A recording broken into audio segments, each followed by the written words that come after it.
కాంగ్రెస్ ఆరోపణలపై TBJP chief Ramachandra Rao fire అయ్యారు. కామారెడ్డిలో చేసింది బీసీ డిక్లరేషన్ కాదు, బీసీ బిట్రేయల్ అన్నారు.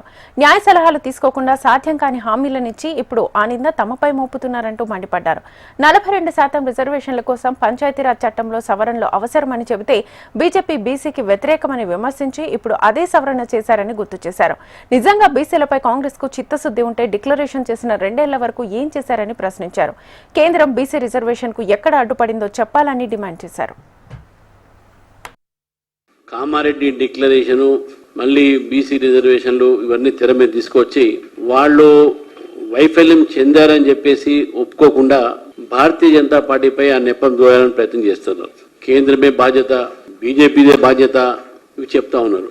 నిజంగా ఈ యొక్క కాంగ్రెస్ ప్రభుత్వానికి బీసీ సామాజిక వర్గానికి 42% రిజర్వేషన్ ఇవ్వాలనే చిత్తశుద్ధి ఉంటే న్యాయపరమైనటువంటి ఒక ప్రక్రియలోనే వీళ్ళు చిత్తశుద్ధి చూపెట్టేవాళ్ళు. నేను ఢిల్లీలో పత్రికా సమావేశంలో స్పష్టంగా చెప్పాను, 42% రిజర్వేషన్లు అప్పుడు ఉన్నటువంటి ఒక పంచాయతీరాజ్ చట్టం కింద మీరు చేయలేరు, దాన్ని మార్చాలి, అమెండ్మెంట్ చేయాలని చెప్పాను.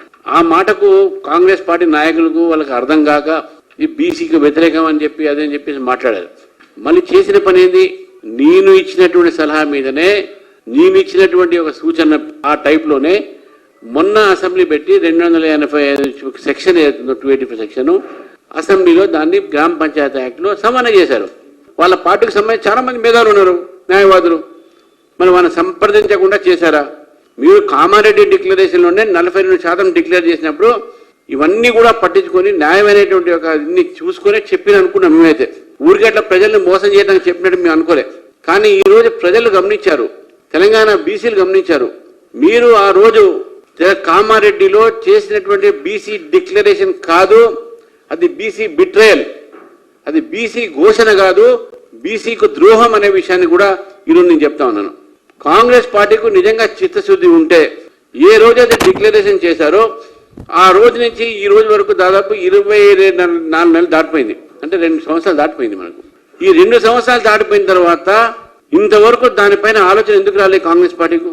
బిల్లు తీసుకువచ్చారు, బిల్లు బీజేపీ సపోర్ట్ చేసింది. మా రాకేష్ రెడ్డి గారు ఉన్నారు, మా ఎమ్మెల్సీలు ఉన్నారు, కౌన్సిల్ సపోర్ట్ చేశారు, మా అసెంబ్లీలో సపోర్ట్ చేశాం.